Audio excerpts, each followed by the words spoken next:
For those of you just joining us, welcome. Robin Roscoe will share her expertise with us on project management. Robin, over to you.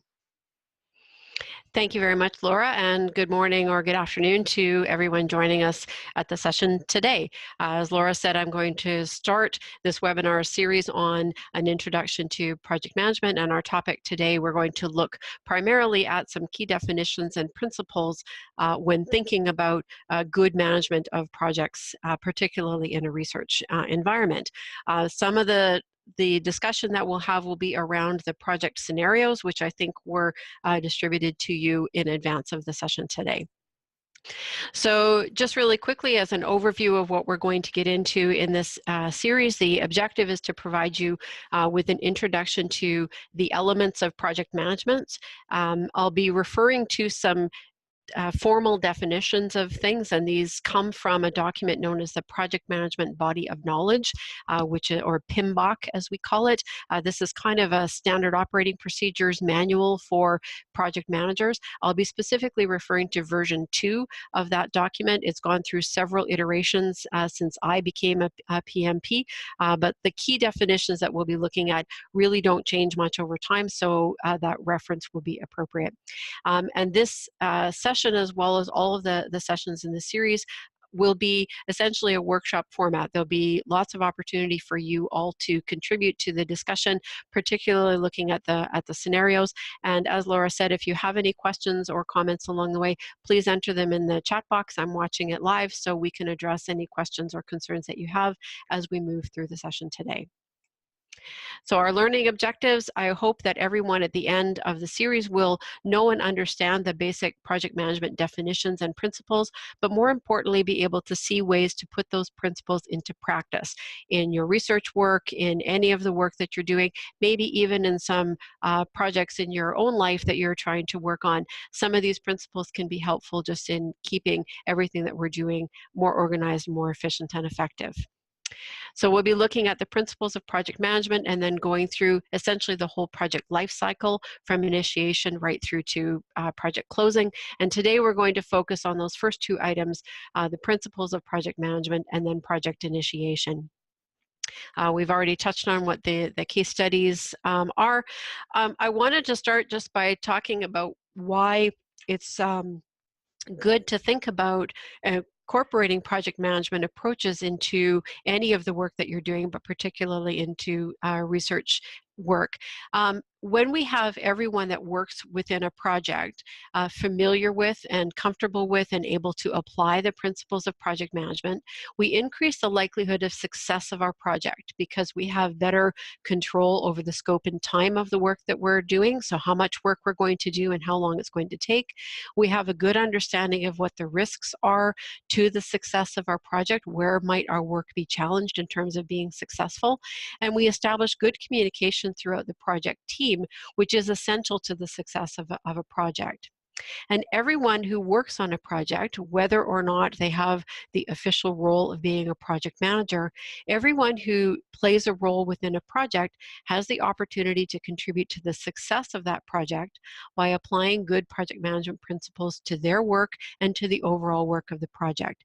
And everyone who works on a project wants to work on a project that's successful and wants to contribute to the success of that. And one of the ways we can do that is by managing projects well. Success in the context of project management means that we achieve the goals and meet the objectives of our project on time and within budget. And time and budget are treated slightly differently there. When we say on time, we mean in accordance with our schedule that we've developed for our project. But generally, and particularly in research projects, we often have the opportunity to adjust our schedule and perhaps even get additional time to complete our project when we recognize that we might need an extension to the deadline, or we might need to change the expectation of when will be completed. We generally have the opportunity to be able to do that. However, rarely in my experience is there an opportunity to request and receive additional funding support for our activities. In fact, we're often pressured the other way to try and be able to complete our work or even be able to do more work within the same amount of money or with less money. And so part of our objective with managing our projects is to be able to keep on track with respect to time, and if we need additional time, to recognize that and be able to ask for it, but also recognize that there's a limit to the amount of cost or funding support that we have, and that we need to be able to live within that in order for our project to be successful. So I'm going to start out and just open it up to see if people can give me some examples or some understanding of what they would consider to be a project. What would be an example of something that you might be doing or might be working on that would be considered to be a project? And it doesn't have to be a research example or even a work-based example, just an example of something that you would consider to be a project where project management skills would come into play. So publishing a paper, that's a really good example because we can set a very clear description of what that's going to look like. It will have a deadline or an end date that we're going to work towards, planning a workshop, running a field study. Yeah, all of these are good examples of things that might fall into the project category as things that we would want to manage as projects and be able to apply those project management principles for them to be successful. There are other kind of examples that we might think about in our personal lives as well. If we are tasked with planning a birthday party or an anniversary party for something, or for someone, that might be an example of a project that we could think about how we're going to plan and then execute and then deliver on that. Any kind of event that we might be working on can be considered sometimes to be a project. So part of the ways that we look at, yes, developing a website, that's a really good example because there's a very clear product that we would be working towards in a project like that. Thank you. So this is the formal definition of project from the Project Management Institute. So a project is defined as a temporary and progressively elaborated endeavor undertaken to create a unique product or service. Now, very rarely will you come across a project manager who speaks like that on an ongoing basis, but having a definition like that helps us to understand what work that we're doing that might meet the definition of a project that we would then apply project management principles to. So, for example, we might have something that we do over and over again repeatedly, and we want to do it the same way every single time. That work itself probably wouldn't be considered to be a project. It would be a procedure or a process that we need to do consistently the same way all the time. And so the principles that we would apply to managing that would be different than the principles we would apply to managing a project. So breaking down this definition a little bit, we can think about a project as being something that's unique, something that's different than what we've done before. It can be similar to something that we've done before, but perhaps because we're doing it at a different time, we're involving a different group of people, or we're doing it in a different location, it's different than what we've done before. But similar means that we can maybe learn from what we've done in the past and apply some of the things that worked to our new project going forward. Projects are also temporary. They have a definite beginning and a definite end. We should be able to identify what's the start date, when did this work begin if we're getting involved in a project that's already underway. It should be possible to determine when this work started, and also what is the goal or the time frame by which this work should be completed. Where, as I said before about processes or procedures, work that would be repeated and so doesn't have an end, it's something that we're going to do over and over again, wouldn't be considered temporary. Each instance of doing that work could be considered temporary, but the overall body of work wouldn't have an end, and so it wouldn't be considered temporary or a project. And lastly, projects have this feature known as progressive elaboration. And this means that the work that we do within our project becomes more detailed, more clear about what the specific steps are that we're going to do as the project proceeds. And this means that no matter what it is that we plan to do in our project, as we execute the activities of the project and we learn about what's working and what's not working, and what would be working or not working within our plan, we elaborate or change or modify the activities and goals that we're going to do in our project so that our project can be successful. Once we lay out a plan for a project and then we start to execute it and we recognize that it's not working, it would be very foolish to continue on with our project exactly the way that we've planned it. We should change what it is that we're going to do.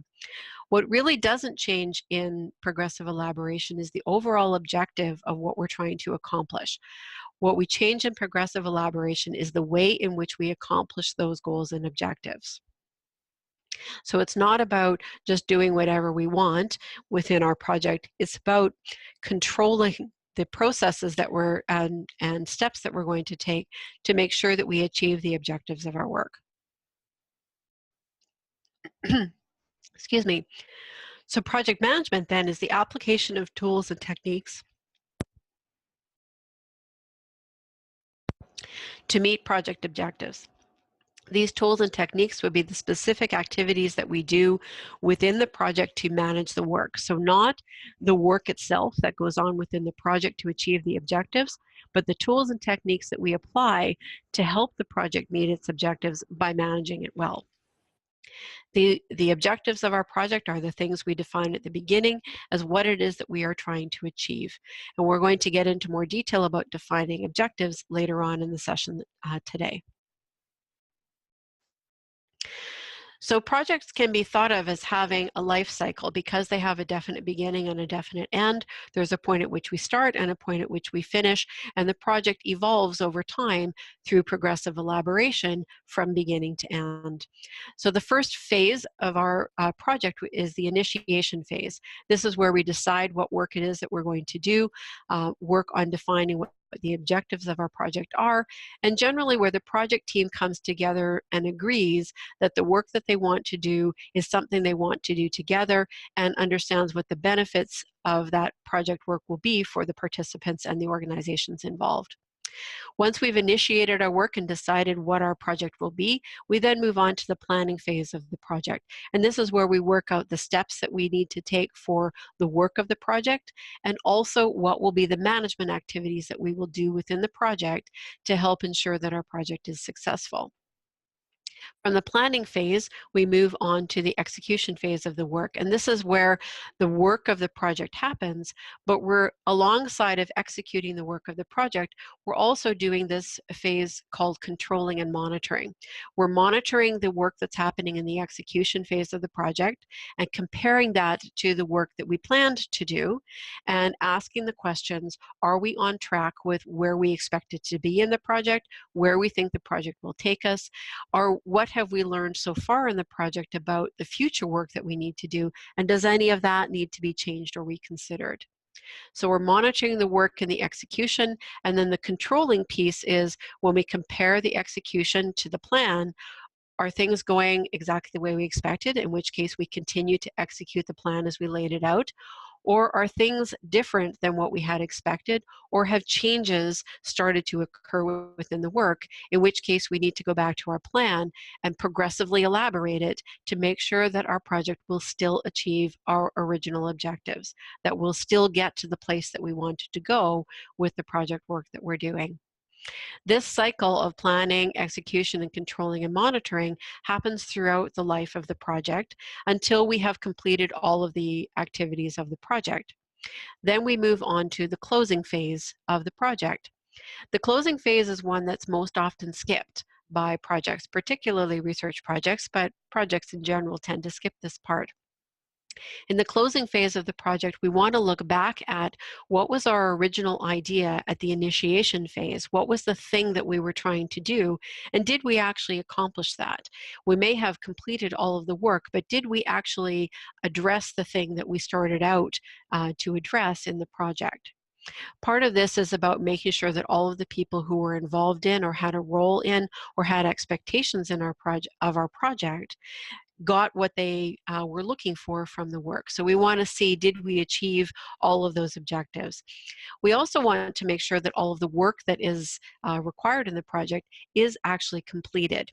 So I'm going to use the example that was suggested about publishing a paper as a potential project.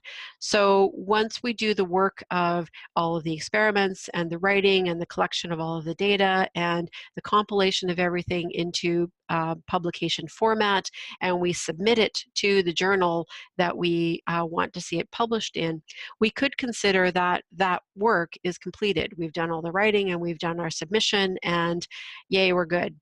The problem becomes that that's not actually the end of the work, because we have to wait to hear back from the journal where we've submitted the publication that they accept it the way that it is.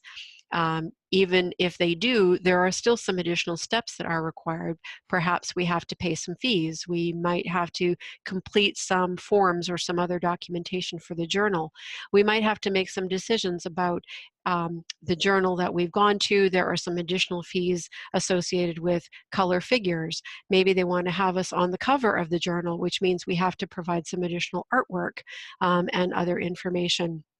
Maybe they want to have photographs of the authors that were associated with the publication. There can be a lot of additional steps that happen even after the execution of the main piece of work. And in the closing stage, we look to make sure that all of those things have been taken care of, that there isn't any additional work that might come up later that we aren't prepared to be able to deal with. The second thing that happens in the closing stage is what I call a project post-mortem, or a post-implementation review. And this is where we look back at all of the work, and particularly from a management perspective, and consider what kinds of things worked really well in terms of how we managed the project and what kinds of things didn't, so that we can learn from those things and apply them to future projects. Because usually we're moving from the closing of one project right back into the initiation of another project. And we want to make sure that we don't repeat the mistakes that we made in the past, and also that other people who might do similar kinds of projects in the future also are able to learn from the work that we did in our previous projects. We can look at these phases of work as across time and see that a lot of them are overlapping. So we have some overlap at the beginning between the initiating stage and the planning phase of the project. There's a lot of overlap between planning, execution, and controlling, and this makes sense because they kind of go in a loop. And you can see that planning goes right almost through to the end or the closeout of the project because of that progressive elaboration that we can have in the plans and controls of our project. The controlling activity actually increases its emphasis as we move towards the end of our project, because we want to make sure that we complete our work on time and within budget. And so we need to be doing more of that controlling and monitoring as we get closer to the end of the project to make sure that we land in that right place. I'm just going to take a pause for a sip of water and see if anybody has any questions.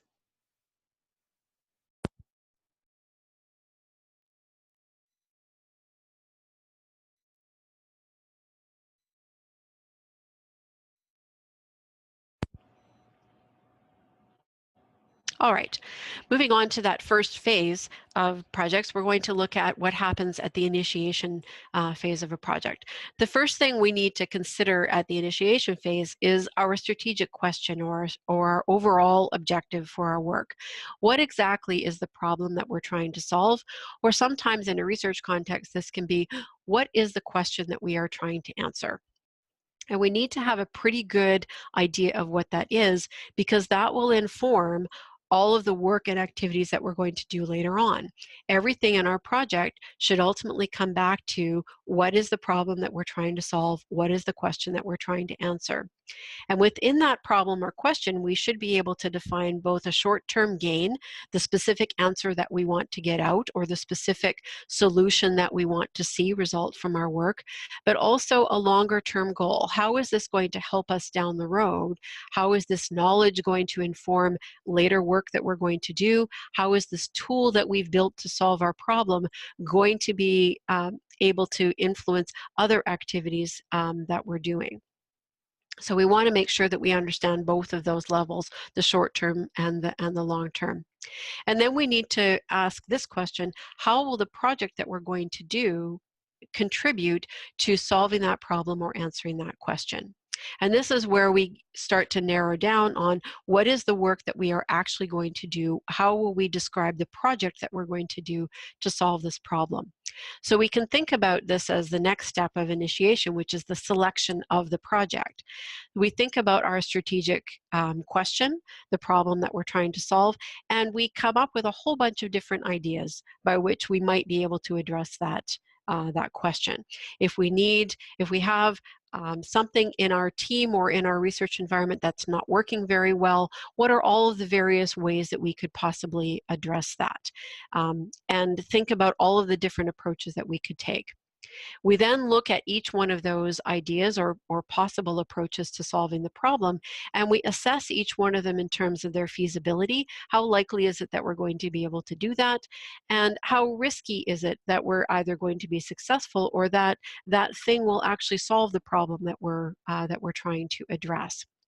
So a really quick example of this might be, my strategic question would be, I live in a very small apartment with another person, and we have an awful lot of stuff, and our apartment is very, very crowded. And it's starting to become a bit of a hazard for moving around. So my problem that I'm trying to solve is I need more space within my living environment. So there's a variety of different ways that I could approach that. I could move, I could throw away a bunch of stuff or give away a bunch of stuff. I could rent a storage locker and just move a bunch of my stuff out of the apartment. I could reorganize the way I've got my space laid out so that stuff is not lying all over the place, but is actually put away in a way that makes it out from under my feet. So there's a bunch of different ways that I can address my problem, which is that my space is crowded. I would need to then look at each one of those ideas and assess the feasibility of them. How reasonable is it for me to just move as opposed to renting a storage locker? And I would need to think about all of those different ideas and decide, based on what my problem is and what the likelihood is of that idea solving it, which project am I going to proceed on? And then I pick that one, and that becomes the project that I then start to implement and need to manage properly. So that would be the approach that we would take for defining what our project would be. So let's have a look at the case studies that I distributed. And I should preface this with a huge apology for trying to construct a research project that might reflect the kinds of things that people are doing. I've taken a lot of liberties with the science that some of you are likely involved in, and so I apologize for that. But hopefully the scenario that I've described there gives you enough information to perhaps define what would be the project or projects that that case study is looking at. So if we look at case study number 1, the research project, how many projects are there that are delineated in the paragraphs that are listed? And what are they? And please again use the chat box to interact on this.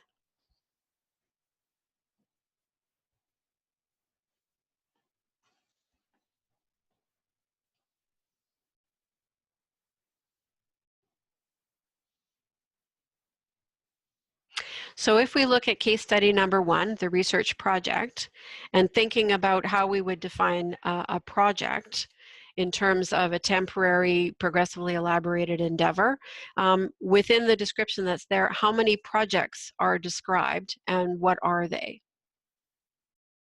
Yes, so developing the research proposal would definitely be a project.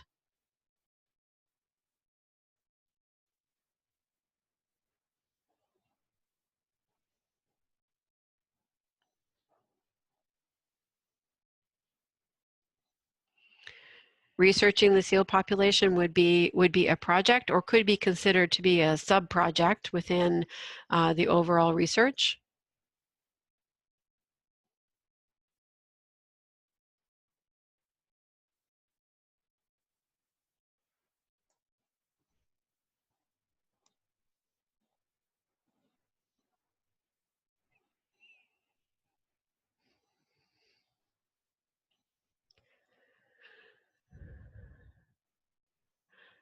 So each of the field expeditions, each one of them could be considered to be a project, or they could be considered to be steps within the overall research project. So depending on how you wanted to manage the work, you could treat it as one large project with different activities, or you could or you could look at each one of the individual projects, the activities, as a project in and of itself, making sure to remember that they're linked back to that overall research program that you're putting together that would hopefully be funded.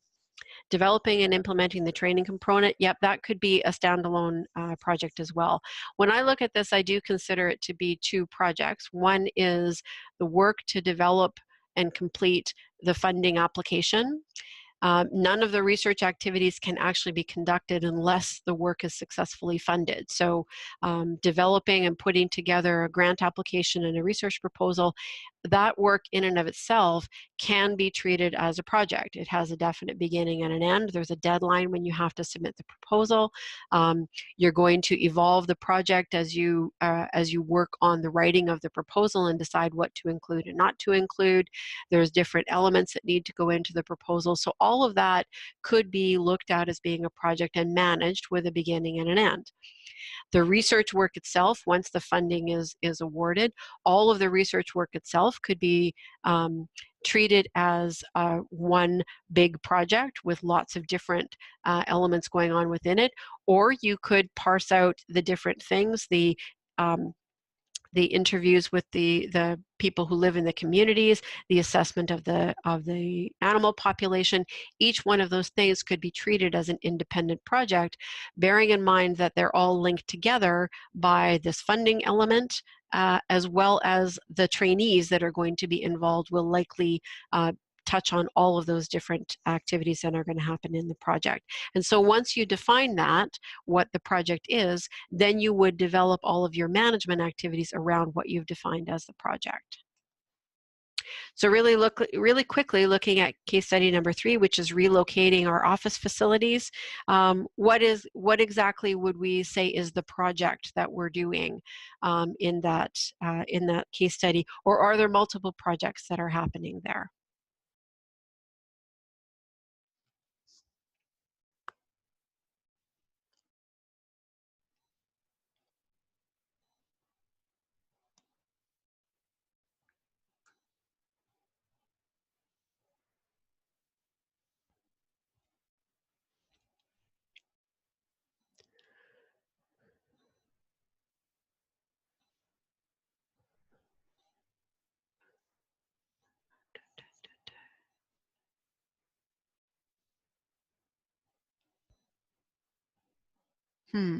Quiet group. Yes, vacating the old space could be a project in and of itself. Executing the move separate from the regular work activities that are going on, getting the new team operational in the new building, 2 projects, moving from one and occupying the new one. There's lots of different ways to slice and dice this. For myself, I would consider it to be a single project, which is the overall relocation, which has the various steps in it. 1 is to plan moving out, 2 is to plan the moving in, and those things are happening overlapping and in some senses simultaneously. Part of the challenge when deciding how much to divide up your work into individual projects is the level of control that you need over those different pieces, and also the work that would need to go into managing all of those activities as individual projects. I call this the Goldilocks principle. There's too much or too many projects that need to be managed simultaneously can make it quite challenging to do the management because of all of the moving parts. Too few divisions within the project, and you can lose sight of what the overall goal is and not have enough control over the different activities. So we want to come up with just the right amount of work and just the right size of activity that we're talking about to be able to manage it effectively. And there's no real right or wrong answer to that. It really is based on the team, based on the work that we're doing, and based on the tools that are going to be available to us to be able to manage the project effectively. All right. So we can also look at projects from our project management as having what they call knowledge areas, or areas of specialization, or key areas that we need to focus on when we're developing our project plan. These are referred to as knowledge areas in the PMBOK, and there are 10 of them that apply to research, or that apply to project management. The first three of these are scope, time, and cost, and these are known officially as the quantitative elements of project management, things that we can count or measure around the scope of work, how much work we're going to do, the time that our work is going to take, how much time we need or how much time we have, and the cost of the work. So how much money do we need or how much money do we have to do the activities that we're planning. The second areas that we can think about are what I would call the processes around managing our project. So things that would go on throughout the life of our project that we would need to be monitoring and managing. These would include risk management, the areas that could challenge our ability to be successful or enable our project to be even more successful, the quality of work that we're doing in our project, so how good does our project work and the outcomes need to be to satisfy our objectives, and then the procurement processes, and this is related to cost in that procurement is about getting the supplies and materials that we need to do the work, making sure those things are in the right place to be able to conduct the work of our project. And last, we have the people areas of the project, things that are dependent on individuals or groups of people in order for the work to be effective. This is in addition to the people on the project team. So this would include project communications, where we might have others within our organization or even within our team that are responsible for gathering and disseminating knowledge and information. The project stakeholders, so all of those who have a role to play in the conduct of the project, and we'll be looking more closely at stakeholders in the next webinar. And lastly, human resources. So how do we get the people into our project that we need to conduct the work, and how do we take care of them in terms of making sure that they have the tools and materials to do the work that needs to happen within the project. And all of those areas come together in this 10th key knowledge area in project management called project integration, or project management integration. And this is where we bring all of those 9 areas together to make sure that we're managing our project well. As Laura said, I've been working in research as a project manager for quite a long time, and part of the approach that I take is a little bit of a modification of these knowledge areas, and it looks more directly at scope, time, cost, and quality as the key elements that we would want to manage in our project. Scope, as I said, is what work is required. Time is the schedule for the activities that we're going to have in our project. Cost is how much our work is going to cost, and quality refers to the characteristics that define our product. How good does it need to be in order to satisfy the objectives of the work that we're trying to complete? How good does the work need to be to address our strategic question? And so I tend to look at scope, time, cost, and quality as living in balance like this. When we have defined what the scope, quality, cost, and time of our work are going to be in our project, as our project proceeds and we start to see that things are changing, perhaps our work is costing us more or costing us less than what we had originally intended, what impact does that have on the other elements of the scope, time, cost, quality balance, and how do we need to progressively elaborate the plan of our project to be able to respond to that? If our work is costing us more, does that mean we have to do less work, so reduce the scope of the project? Do we have to adjust our quality requirements and expectations? Or do we have to make some changes in the schedule of our project to live within the limits that we have in terms of the money that we have? Remember, completing our work within budget. If our work is taking us longer or we're doing it more quickly than we had anticipated, what effect is that going to have on the other elements of our scope, time, cost, quality balance? I think of these 4 elements, scope, time, cost, and quality, as potentially being driving priorities of the research work that we're doing and the project that we're developing. And in any project, we should be able to identify 1 or 2 of those, 1 or 2 of scope, time, cost, and quality, as being the things that are most critical to the management of our project.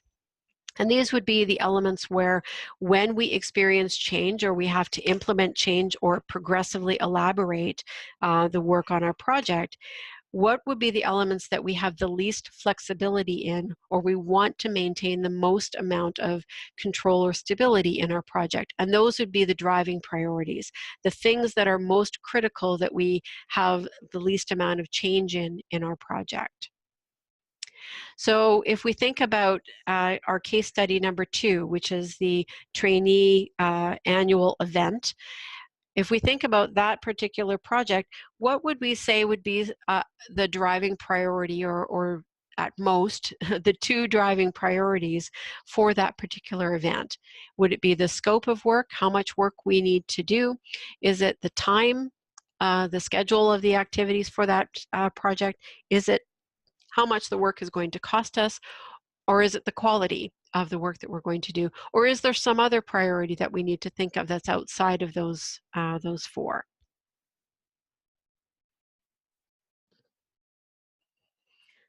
I see a couple of votes for time, quality, scope and time. Scope, quality.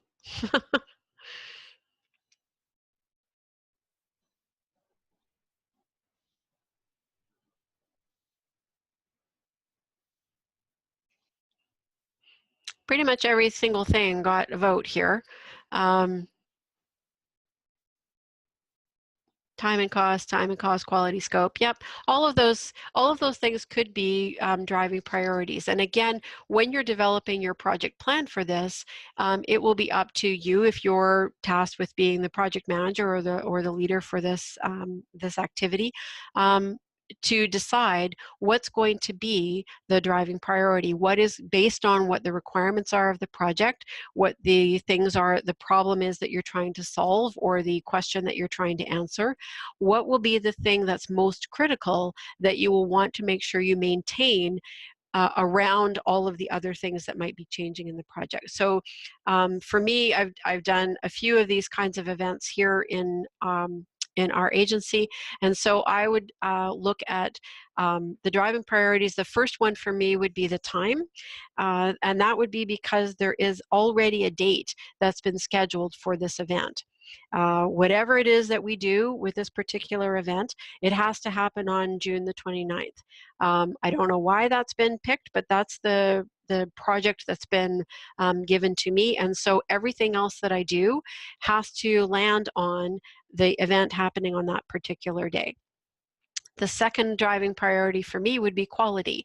I want to do the best possible thing that we can do for that date, because we want to deliver an event that's meaningful to all of the participants, that gives a good representation of our department or our institution, if that's what we're doing. And so I want to make sure that I achieve the best possible quality that I can within the other constraints. I will have a budget, and I will have some other elements that need to be included in my event, so some scope implications, but ultimately I want to be driving towards the best quality of event that I can achieve. I'll need to define what I mean by quality, but right now I can just say that I want to achieve the best possible quality within the other constraints that I'm going to have. Okay, so we can move on from the initiation phase then into the planning phase of our project. And there's a number of things that we're going to talk about when it comes to planning over the course of this webinar series. Today, I'm going to focus just on documentation and some key definitions to think about when starting to plan the project. The project plan is defined as the formal approved document used to manage the execution of the project. The plan is approved in the sense that everyone that's involved in the project agrees that this is the plan that we're going to follow. Everyone's had a look at it, and they understand what the steps are that are going to happen. They understand what the management activities are going to be, and they all agree that that makes sense for the thing that we're all working towards on our project. A plan needs to be something that's written down. It doesn't have to be on a piece of paper. In this day and age, it can be an electronic document that lives in a folder somewhere on people's computers, but it does have to be a document, something that we can refer to, because we need to be able to go back to it and ask that question, is what's happening on our project what we expected to happen, particularly in terms of the management of the work. And because this is about managing the project, the plan needs to describe what work will happen, but it also needs to describe what will be the steps that we're going to take to manage the execution of the project. What will be those tools and techniques that we will use to control and monitor what happens in the execution of the work and compare that back to our plan. The project plan can include any number of documents, including the infamous other documents as required. There's no set rule or list of what documents you need to include in your project plan, other than your plan should include all of the information and supporting documents that anyone who's working on the project might need to look at to understand what this project is about and how it's going to be managed. If our project was about purchasing and installing a great big huge telescope in our institution, one of the documents that we might want to include in our project plan would be the user's manual and the site specifications document for the telescope, because that will inform so many other things about what it is that we're going to do on our project. It doesn't do anything in terms of the plan of the work, but it's a key piece of information that anyone working on the project might need to look at some point, and so it should be a part of our project plan documents. So I want to close then with some key definitions of things that we want to make sure we understand as we're putting our plan together. The first of these are the objectives. These also might be known as the goals or aims of the work that we're going to do on our project, but they really help us define what it is that we are trying to do and ultimately link that back to our strategic question and the problem that we're trying to solve. So I refer to these as the forward-looking statements. These are the things that we are going to do, and we need to define them in that way. Within our project, we are going to build, to study, to understand, to buy, to feature, to highlight, to schedule. What is it that we're trying to do with our project that's going to help us achieve our objectives? And so we need to put it in that language. What is it that we are going to do? And it should describe what the outcomes are going to be as well. We are going to do this so that it has this effect or results in this thing coming out at the end of our project. And our objectives should be able to include some attributes like scope, time, cost, or quality. There should be something measurable about them. So if it's referring to the time, maybe we want to specify a deadline. If it's referring to the cost, maybe we want to specify whether we're talking about that in terms of dollars. And then, of course, that absolute value. So is this a $10 million project? Is this something that needs to happen on a particular date? Or is there a quality metric that we can define as what it is that we want to achieve? Related to objectives are these things called deliverables, and most of you have probably heard this term used before. Deliverables are defined as tangible, verifiable work products. So things that we can point to and hopefully touch, but not always, things that we can point to as things that have been produced as a result of the project work. And deliverables, when we achieve them, when we put all of them together, they allow the project to achieve its objectives. So we may need 25 deliverables associated with a specific objective, and once we create or produce all of those deliverables, we should then be able to combine them together to achieve our objectives. Another way of looking at this is the products of the project that we're working on and all of the pieces that we need to put together in order to make that product come together.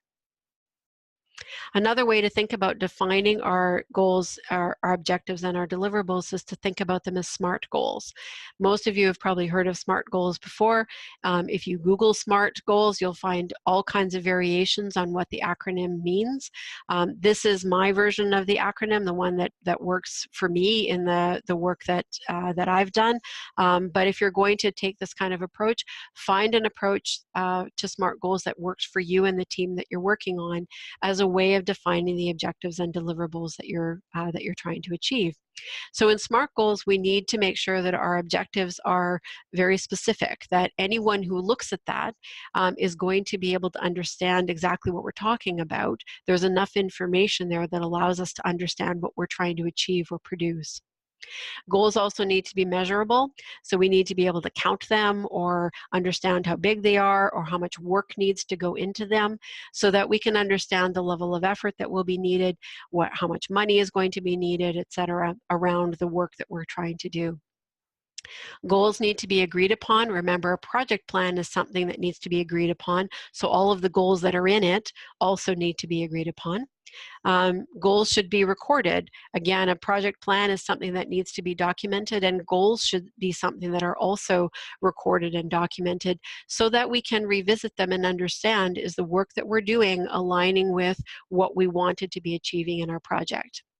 And lastly, goals should also be time framed because projects have definite beginnings and definite ends. So should the goals that we're working on in order to achieve the objectives of that project. Knowing how long something's going to take, or at least understanding how long we think it's going to take, can help us with measuring our progress and our performance on those elements of the project. So if we look at our case study number 3, our relocation project, what would we say are the objectives and deliverables of that particular project?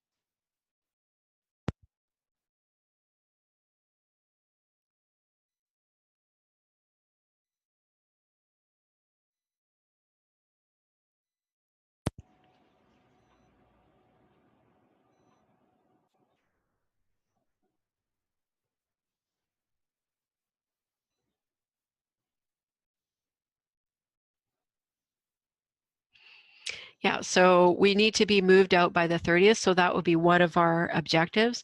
Our overall objective might be to be moved out and operational with only 3 days of downtime by the deadline. So that kind of encompasses all of the things that we need to accomplish within there, and that's probably a pretty good statement of the objectives and of the project.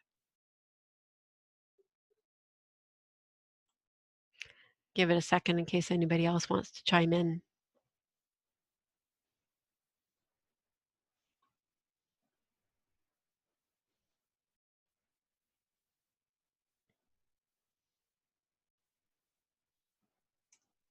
Okay, so we might look at this project as having the objectives. Remember, we want to state objectives as things that we want to do and what it is that we want to accomplish within that. So our objectives could include to complete the relocation of all personnel with minimal downtime. We probably would need to define what we mean by minimal, but that might be one way of stating it. We also have the objective of vacating the old location, not by the 31st of October. My apologies for not updating my slides. But there will be a deadline by which we need to be out of the old space. And of course, throughout all of that, we have the objectives of meeting all of our ongoing deadlines. So we want to be out of the old place and into the new place with minimal downtime and not missing any other deadlines of the work that are going on. And so we can use those objectives when we get to the end of our project and we do our closing to review and say, did we accomplish all of those things? Our deliverables on this project would be all of the steps and activities that would happen to achieve those objectives. So our one deliverable would be the completion of all of the moves. Each person has been relocated and they're sitting at their new desk or in their new location and they're fully functional. We could also say that a deliverable would be there's no further work that needs to go on in the old location. So we've done all of the things that are there and we can maybe do a checklist that says there's nothing else that needs to be done. And then of course the deliverable around lack of disruption of the work that we're going to do. So we want to see all of those things within the project. So the question, would this involve adjusting other project deadlines? Yes, that could definitely be a step that you would choose to take within your project. So that might be one of the tasks that you would do. Coming up to the deadline, you would identify what is all of the work that's going to be going on at that time, what are all of the deadlines that might be impacted by the fact that we're working, and then take steps to address each and every one of those projects to remove those deadlines from within the period of time that you're moving. That might be a way to address it, rather than hope that you can muddle through and meet all of the deadlines that would be going on there. That would depend on the type of work that you're doing, the size of the team, the level of involvement and significance of the deadlines that you're working on. Okay, I'm going to move on then to the last piece, which is constraints and assumptions. Constraints within our project plan are refer to any restriction that will affect the performance of the project or any of the activities that would happen within the project work. So typically these are around when or how a project activity can happen. This usually refers to, is there a limit on the time that we have available, the time availability of materials or resources that we need on our project? Is there a limit on the resources themselves? The way in which we receive sample materials for our project, for example, does that come at a steady pace that will limit the rate at which we're able to do the project? Anything that will limit our choices when it comes to how we plan and do the work of our project could be considered to be a constraint. A deadline on a project is not necessarily a constraint. It's a constraint if our deadline is sooner than the amount of time that we need to do our project. Then we have to make different choices about the way in which we're going to conduct the work to live within the deadline that we have available.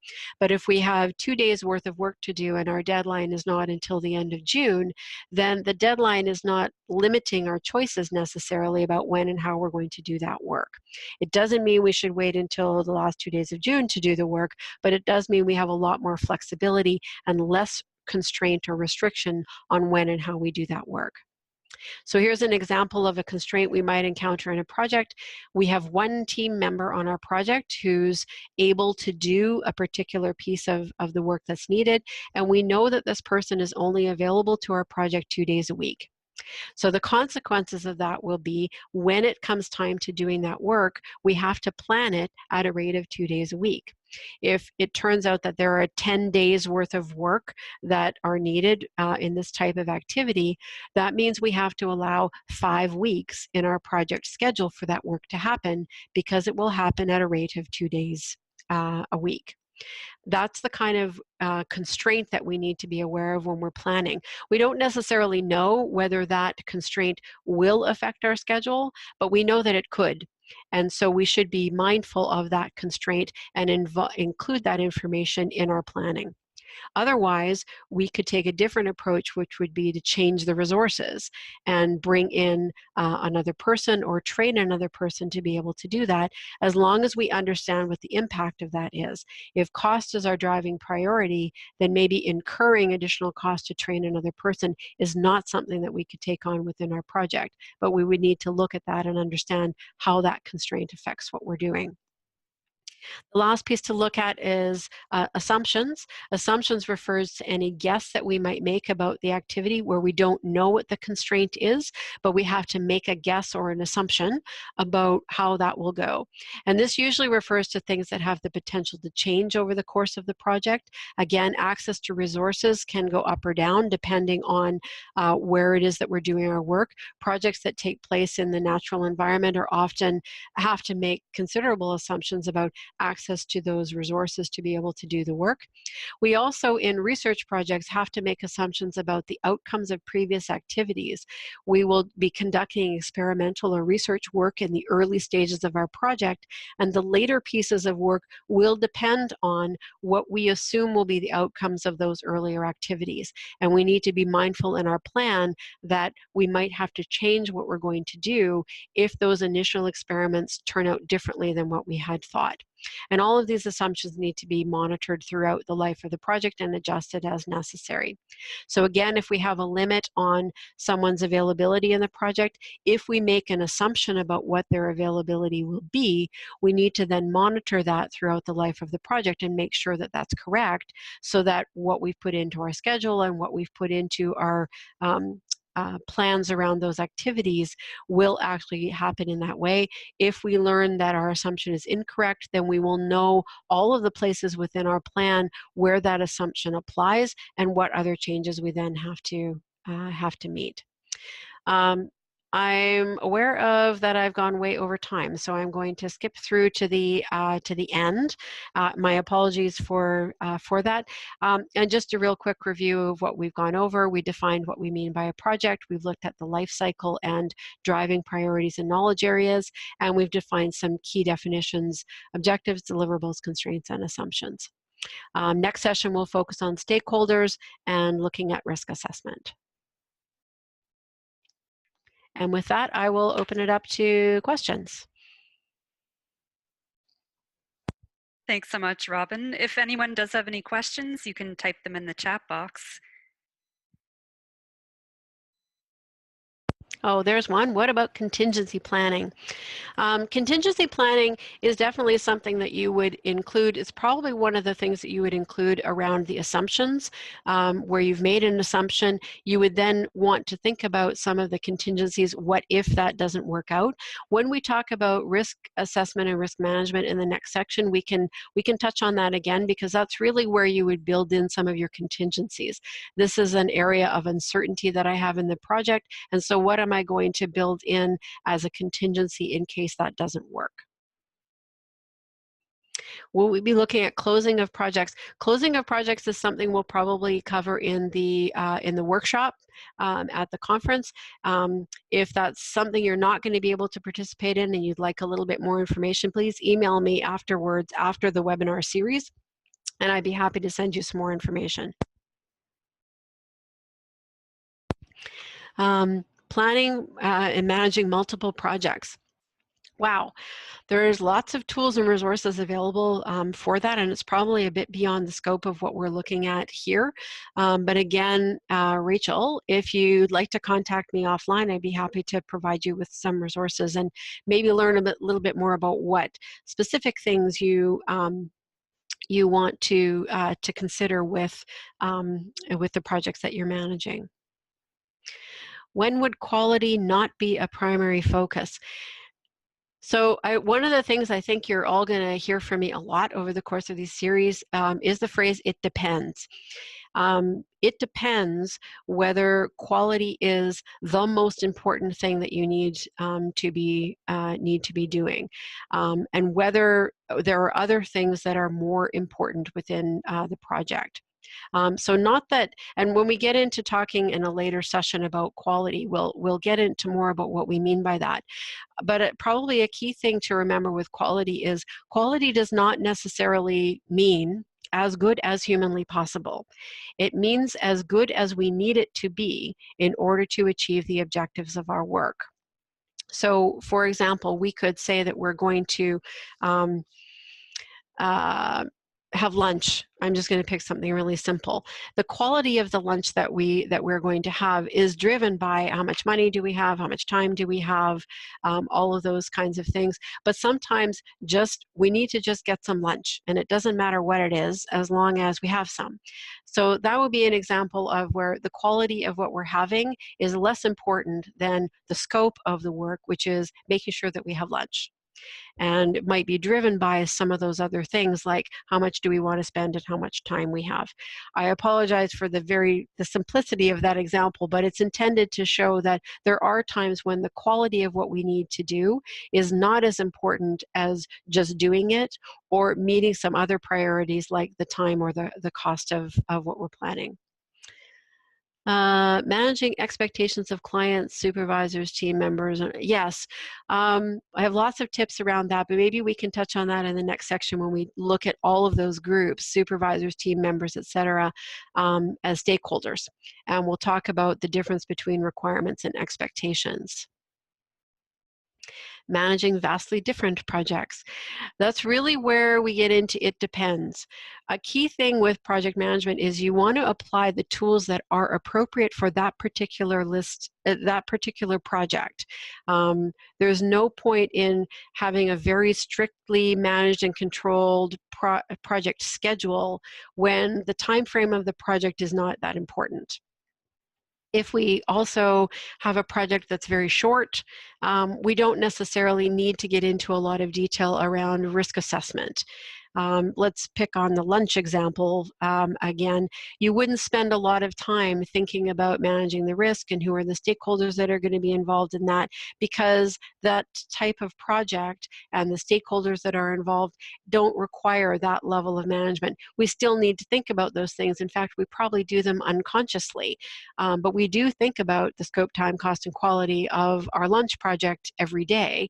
And the level of detail that we put into managing that is going to vary quite a bit depending on our requirements and expectations. So the tools that you apply really depend on the type of project that you're doing, and it's not necessary to do formal detailed project management plans and schedules and risk assessments and budgets, etc., for projects that don't require them. And I would never advocate doing the full project management approach in projects where it's not necessary. So it is about valuing what it is that you're trying to accomplish and how much do you need to control and monitor that. Hopefully I addressed everybody's questions as quickly as I possibly could, and if you have other things you want to come up with, hopefully you can reach out to me or ask at a next session. Thanks so much, Robin. That was really great.